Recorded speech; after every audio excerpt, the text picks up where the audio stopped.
காத்தாயி அம்மனின் அருளடியவர்கள் அனைவருக்கும் வணக்கம். இன்றைய தினம் மகிழ்ச்சியான செய்தி உங்களை வந்தடைய வாழ்த்துகள். அபிராமி அந்தாதி பாடல் எண் 48. அகந்தை ஒழிய. அகந்தை நம்மை விட்டு நீங்க இந்த பாடலை படியுங்கள், கேளுங்கள். சுடரும் கலைமதி துன்றும் சடைமுடி குன்றில் ஒன்றி படரும் பரிமளப் பச்சை கொடியை பதித்து நெஞ்சில் இடரும் தவிர்த்து இமைப்போதிருப்பார் பின்னும் எய்துவரோ குடரும் கொழுவும் குருதியும் தோயும் குரம்பையிலே.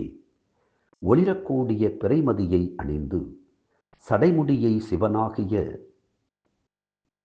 செம்பவளக் குன்றில் தாவி தழுவிப் படரும் பச்சை பசுங்கொடி போன்ற அபிராமி வல்லியை நம்முடைய நெஞ்சத்தில் நிறுத்தி எந்த வகையான சஞ்சலமும் நெருங்காமல் கண்கள் இமையாமல் அமர்ந்திருக்கும் அடியார்கள் சதையும் இரத்தமும் குடலும் கொண்ட மனித கூட்டில் மீண்டும் வந்து பிறப்பார்களோ அவ்வாறு ஒரு நாளும் பிறக்க மாட்டார்கள். ஆம், அகந்தை நம்மை விட்டு நீங்க வேண்டுமானால் நம்மால் இது நடந்தது, நான் இதை செய்தேன் என்று நாம் நினைத்து கொண்டிருக்கின்றோம். நம்மை இதை செய்ய இறையருள் தூண்டியிருக்கிறது. இன்னும் சொல்லப்போனால் இறையருள் அந்த இடத்தில் நம்மை நிறுத்தி அழகு பார்க்கிறது என்றுதான் நினைக்க வேண்டும். ஒன்றை நான் செய்தேன் என்று நினைத்தால் அது நம்முடைய முட்டாள்தனம், அது நம் அகந்தையினால் விளைவது.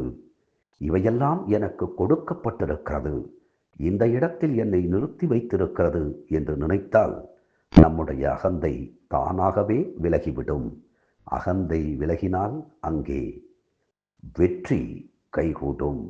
உங்கள் அகந்தை விலகவும் வெற்றி கைகூடவும் தினம் தினம் அபிராமி அந்தாதி சிந்திப்போம். அப்படியே நம்மை அணைத்து காக்கும் காத்தாயி அம்மனின் திருப்பாதங்களை சிந்திப்போம். அதன் வழி நம் தீய வினைகள் சிந்திப்போகும். நன்றி, வணக்கம்.